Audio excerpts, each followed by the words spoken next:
Pemirsa, demikian tadi berita pilihan iNews sore. Bersama saya Stefani Patricia dan rekan saya Davi Pratama yang akan bergantian menyampaikan informasi selama 2 jam ke depan. Selamat sore Davi, ada informasi apa untuk mengawali iNews sore hari ini? Selamat sore Stefani dan pemirsa, selain 3 informasi tadi kita memiliki informasi terkait sejumlah wilayah di ibu kota yang diguyur hujan deras disertai petir dan angin kencang.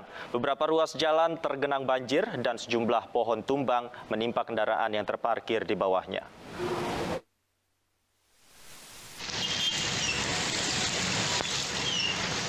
Banjir menggenangi ruas jalan Tanjung Duren, Jakarta Barat. Ketinggian air mencapai hampir 50 cm. Akibatnya, arus lalu lintas terganggu. Sejumlah sepeda motor pun mogok di tengah banjir. Sementara kemacetan sempat terjadi karena banyaknya kendaraan roda 4 yang memilih putar balik.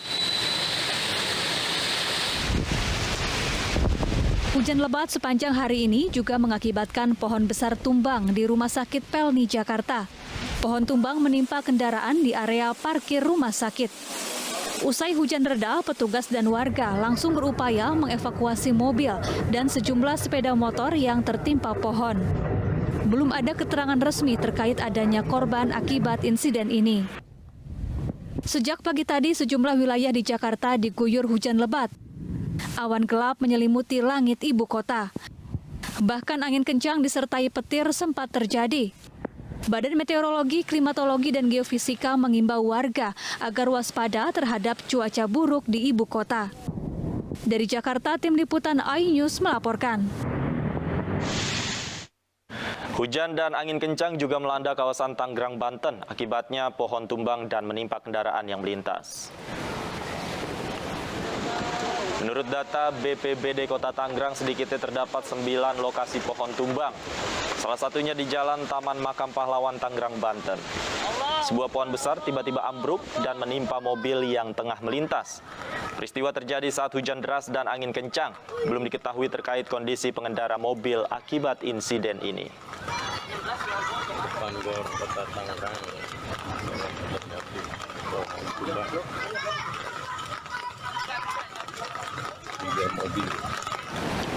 Sementara itu, 8 rumah berpenghuni ambruk hingga jatuh ke laut di Kabupaten Wakatobi, Sulawesi Tenggara. Rumah ambruk setelah diterjang angin kencang pagi tadi.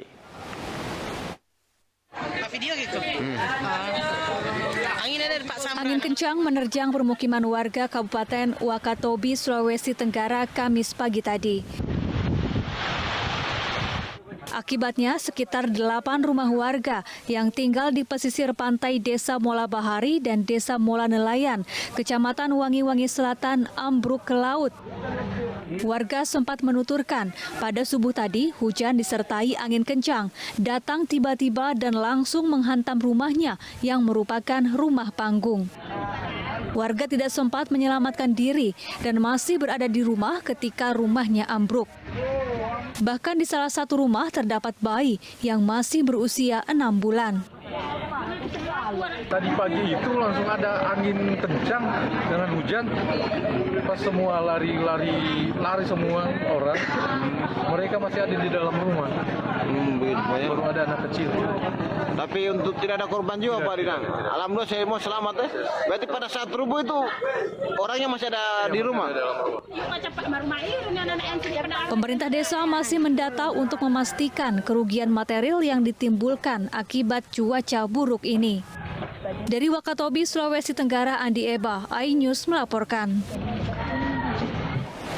Kita ke informasi lain, pemirsa. Artis Nia Ramadhani bersama suaminya Ardi Bakri dan sopirnya Zen Vivanto dituntut 12 tahun rehabilitasi oleh Jaksa Penuntut Umum atas kasus penyalahgunaan narkoba. Istri dari Ardi Bakri itu terkejut lantaran tuntutan itu berbeda jauh dengan hasil asesmen BNN. Dalam sidang yang digelar di Pengadilan Negeri Jakarta Pusat, Jaksa Penuntut Umum menyatakan Nia Ramadhani beserta suaminya dan sopirnya terbukti mengkonsumsi narkoba. JPU menuntut ketiganya direhabilitasi selama selama 12 bulan di RSKO Jakarta Timur. Menurut jaksa, sejumlah hal menjadi pertimbangan dalam tuntutan ini. Salah satu yang memberatkan karena tindakan terdakwa bertentangan dengan pemberantasan narkotika. Sedangkan hal yang meringankan salah satunya adalah ketiga terdakwa menyesali perbuatannya. Atas tuntutan ini, ketiga terdakwa akan mengajukan nota pembelaan pada sidang selanjutnya. Jujurnya sedikit kaget karena hasil asesmen terpadu yang dilakukan oleh BNN, kami dirujuk 3 bulan rehabilitasi. Tetapi barusan kami dengar tuntutannya katanya 12 bulan. Saya nggak tahu atas dasar apa itu. Saya cuma berharap mudah-mudahan putusannya minggu depan, 2 minggu lagi, kami bisa diperlakukan seperti yang lain juga. Kami bisa mendapatkan keadilan juga. Karena saya nggak tahu atas dasar apa perbedaan itu dari BNN 3 bulan tiba-tiba dituntut 12 bulan. Ya, mohon doanya aja dari teman-teman semuanya. Itu aja kali ya. Dan minggu depan insya Allah kita akan melakukan pembelaan tertulis. Pemirsa, polisi membentuk tim gabungan untuk mengejar penabrak 2 sejoli di Nagrek, Jawa Barat yang akhirnya ditemukan tewas di Banyumas dan Cilacap. Polisi telah mengantongi ciri-ciri pelaku.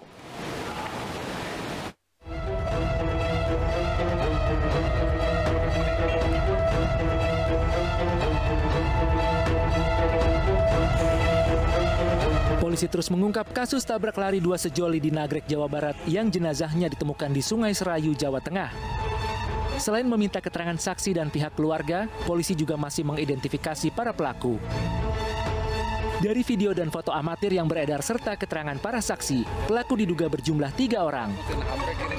Mereka tampak menggotong kedua korban untuk dimasukkan ke dalam mobil sebelum dibawa ke arah luar kota. Untuk mengejar pelaku, polisi membentuk tim gabungan yang terdiri dari Satuan Reserse Kriminal Umum dan Lalu Lintas. Melakukan penyelidikan merupakan tim gabungan dari Polresta Bandung, bekerjasama dengan unit Laka Lantas. Kemudian juga kita gabungan juga dengan tim Kripum Polda Jabar. Kemudian dari Polda Jateng juga ikut membantu kita untuk melakukan serangkaian penyelidikan dan penyidikan. Seperti diketahui, kedua korban dibawa oleh penabrak menggunakan mobil menuju arah luar kota. Diduga usai menabrak, pelaku tidak membawa ke rumah sakit, melainkan membuang korban hingga akhirnya ditemukan di Sungai Serayu, Banyumas, Jawa Tengah. Ahli forensik mengatakan penyebab kematian diduga bukan karena kecelakaan di lokasi, tetapi akibat tenggelam. Tim Liputan iNews melaporkan.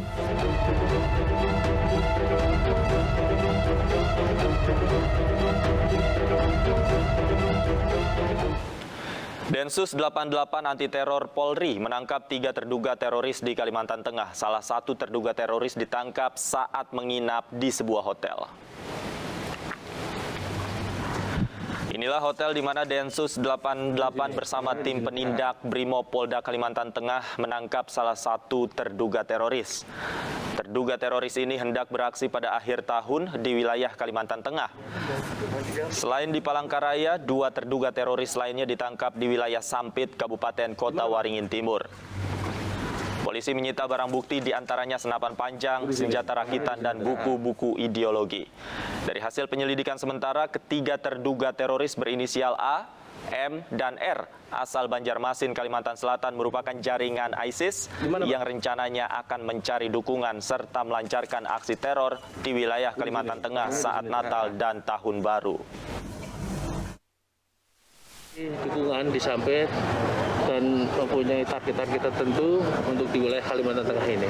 Itu yang kita antisipasi karena mereka akan melakukan tindakan aksi teror di wilayah Kalimantan Tengah. Ada senapan panjang untuk pemburu, kemudian senjata rakitan, kemudian beberapa buku. Itu masih dalam pendalaman. Pak, ketiga terduga teroris itu ke warga Kalimantan Tengah, warga Sampit? Bukan, di Banjar. Oh, Banjarmasin. Ya. Ketiganya warga Banjarmasin? Iya, begitu. Dan berarti peranan mereka merekrut ya, Men? Iya, dia mau merekrut di Sampit, kemudian melakukan Syuting sinetron di lokasi pengungsian Gunung Semeru, Tuai, Kecaman. Kami segera kembali, tetaplah di iNews Sore.